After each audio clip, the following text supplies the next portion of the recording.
तीन बहनों की लालची भाभी। करिश्मा, रेशमा और मनीषा तीन बहनें हैं।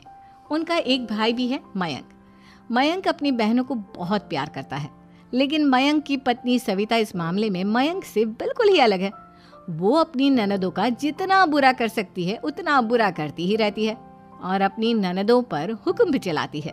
करिश्मा, करिश्मा, तुमने अभी तक नाश्ता नहीं बनाया? तुम्हारे भैया को ऑफिस जाने में देर हो रही है। हाँ भाभी, बस अभी बनाती हूँ। करिश्मा, तुम ये ढीलापन छोड़ दो। कल को पराए घर जाना है। वहाँ अगर तुम इस तरह से काम करोगी तो लोग क्या कहेंगे कि माँ ने और भाभी ने कुछ सिखाया नहीं। और तुम्हारी दोनों बहनें कहाँ हैं? अब रेशमा मार्केट गई है और मनीषा सो रही है।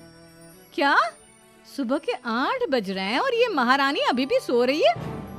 ये कहते हुए सविता अपनी सास दुर्गा देवी के पास जाती है।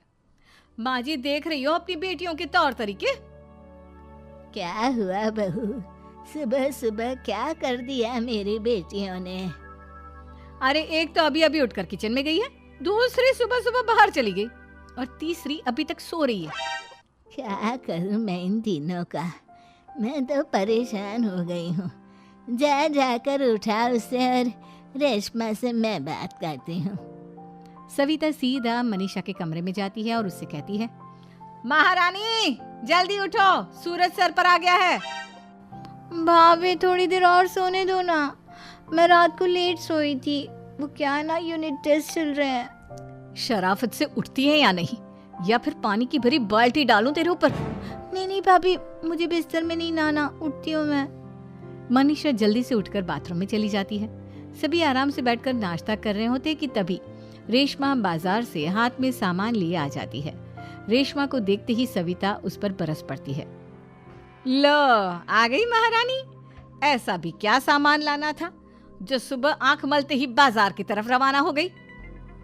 भाभी, कल आप ही तो चीख रही थी कि घर का सारा सामान मुझे ही लाना पड़ता है, घर में किसी को भी किसी काम से कोई लेना देना नहीं है। अब मैं बाजार जाकर सामान ले आई तो आपको इस बात से भी तकलीफ हो रही है? देख रही हो माँ जी, अपनी बेटी की जुबान कैंची से भी तेज चलती है। और मयंक, आप तो कुछ कहेंगे नहीं अपनी लाडली बहन को। रेशमा, अपनी भाभी से ऐसे बात नहीं करते। चलो माफी मांगो। भैया, मैं क्यों माफी मांगू? आप भाभी से बोलिए ना कि हम पर कम हुक्म चलाया करे। हम इस घर की बेटियां हैं और आपकी पत्नी की ननद है, नौकरानी नहीं। लो कर लो बात। इनकी भलाई के लिए कुछ भी बोलो तो इन्हें बुरा लग जाता है।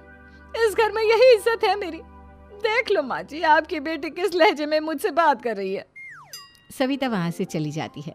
मयंक को बहुत गुस्सा आता है, वो भी वहां से चला जाता है। फिर करिश्मा रेशमा को समझाती है। रेशमा, तुम्हें भाभी से माफी मांग लेनी चाहिए थी ना। लेकिन दीदी, मैंने कुछ किया ही नहीं, तो मैं माफी क्यों मांगू? हाँ करिश्मा दीदी, रेशमा दीदी जैसे ही घर में आई भाभी ही उन पर चिल्ला रही थी। हाँ, मैं मानती हूँ कि गलती भाभी की थी।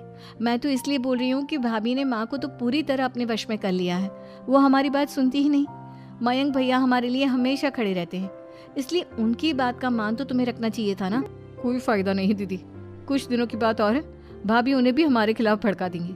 फिर वो भी माँ की तरह हमारी किसी बात का विश्वास नहीं करेंगे। इसी तरह सविता अपनी तीनों ननदों को किसी न किसी बात पर परेशान करती रहती थी। एक दिन मयंक अपनी तीनों बहनों के लिए गिफ्ट लाया। करिश्मा, ये तुम्हारे लिए हार का सेट। रेशमा, तुम्हारे लिए सुंदर सी ड्रेस। और मनीषा, तुम्हें किताबें पसंद है ना, तुम्हारे लिए किताबें लाया हूँ। थैंक यू भैया। थैंक यू भैया। थैंक यू भैया। करिश्मा, तुम्हारा नेकलेस कितना सुंदर है। ये भैया कहाँ से ले आए होंगे? मैंने भैया को 3 दिन पहले फोन पर ये डिजाइन दिखाया था और आज भैया ये ले आए। सविता तो अपनी ननदों के गिफ्ट्स देखकर जल गई और करिश्मा का नेकलेस तो उसे भी बहुत पसंद आया था। अपनी बहनों के लिए कितना अच्छा नेकलेस लेकर आए हैं, मुझे कभी कोई गिफ्ट नहीं दिया। मैं आज ही ये हार चुरा लूंगी। रात में सविता करिश्मा का हार चुरा लेती है और इसी तरह उसे अपनी ननदों की जो भी चीज़ अच्छी लगती वो उसे मांगती नहीं, बल्कि रात के अंधेरे में चुरा लेती। इसी तरह दिन बीतते गए और सविता ने मयंक के दिल में भी उसकी बहनों के लिए नफरत पैदा कर दी। एक दिन मयंक ने करिश्मा और रेशमा के लिए रिश्ता देखा और ये बात उसने घर में सबको बताई। माँ, करिश्मा और रेशमा के लिए बहुत अच्छा रिश्ता आया है। वो लोग कल इन्हें देखने आ रहे हैं। आप और सविता मिलकर सारी तैयारी कर लेना। ये सुनकर करिश्मा और रेशमा खुश हो जाती हैं, लेकिन सविता सोचती है, अगर इन दोनों बहनों की शादी हो गई तो घर और बाहर का काम कौन करेगा? मनीषा तो एक नंबर की कामचोर है, उससे तो किसी बात की उम्मीद लगाना ही बेकार है। मुझे इस शादी को रोकना होगा। अगले दिन सभी लड़के वालों के स्वागत की तैयारी करने में लगे होते हैं। तभी मयंक अपनी बहनों से आकर कहता है, तैयार हो गई तुम दोनों? देखो दोनों लड़के बहुत अच्छे हैं, मैं कोई कसर नहीं छोड़ना चाहता, इसलिए तुम उनके सामने अच्छे से बिहेव करना और अपनी भाभी से लड़ने मत लग जाना। करिश्मा, तुम वो नेकलेस पहन लो ना जो मैं तुम्हारे लिए लाया था। भैया मैं बहुत देर से वो नेकलेस ढूंढ रही हूँ, लेकिन मुझे मिल ही नहीं रहा। क्या तुमने नेकलेस खो दिया? तुम्हें पता भी है वो कितना महंगा था? तुम कोई काम ढंग से नहीं कर सकती। मयंक गुस्से में वहां से चला जाता है। थोड़ी देर बाद लड़के वाले भी आ जाते हैं। वो दोनों बहनों को पसंद कर लेते हैं और रिश्ता पक्का हो जाता है। लेकिन सविता के दिमाग में तो कुछ और ही खिचड़ी पक रही थी। वो पंडित जी के पास करिश्मा की कुंडली लेकर जाती है और उन्हें पैसे देकर करिश्मा की कुंडली बदलवा देती है। जब लड़के वालों के पास करिश्मा की कुंडली जाती है तो वो दुर्गा को फोन करते हैं। बहन जी, हमने करिश्मा की कुंडली अपने पंडित जी को दिखाई थी। आपकी बेटी की कुंडली नहीं बल्कि दोषों का पिटारा है। देखिए, मैं और मेरे पति इन सब बातों में बहुत विश्वास करते हैं, इसलिए हम आपकी बेटी से अपने बेटे की शादी नहीं करा सकते। इस तरह करिश्मा का रिश्ता टूट जाता है और सभी घर वालों को बहुत दुख होता है। अब कविता सोचती है, चलो करिश्मा का तो रिश्ता टूट गया, अब रेशमा का भी रिश्ता तोड़ना है। क्या करूं? अब सविता आवाज बदलकर किसी अननोन नंबर से रेशमा के होने वाले ससुराल में फोन करती है। हेलो, मैं कौन हूँ कौन नहीं ये आपके लिए जानना ज़रूरी नहीं। बस इतना सुन लो कि रेशमा का 2 साल से किसी के साथ अफेयर चल रहा है। बस रेशमा का रिश्ता तोड़वाने के लिए सविता का इतना कहना काफी था। अब रेशमा का भी रिश्ता टूट गया। मयंक और दुर्गा देवी ने रेशमा को खूब खरी खोटी सुनाई और उससे बार बार उस लड़के के बारे में पूछने लगी। आप दोनों मुझे क्यों परेशान कर रहे हो? अरे कोई लड़का होगा मेरी लाइफ में तो मैं बताऊंगी ना, जब कोई है ही नहीं तो कहाँ से लाऊं मैं कोई लड़का?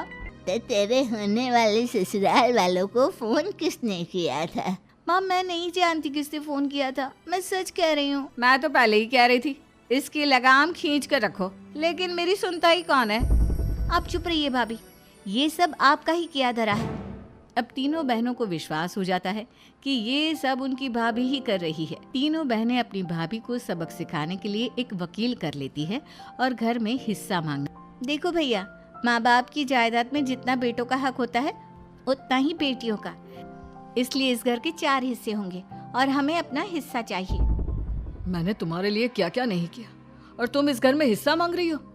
भैया, आप और माँ हम बहनों की कोई बात नहीं सुनते हो और भाभी हमारी शादी नहीं होने देगी क्योंकि उन्हें लगता है कि आप हमारी शादी में ज्यादा पैसा लगाओगे और उन्हें हम जैसी फ्री की नौकरानी कहाँ मिलेगी।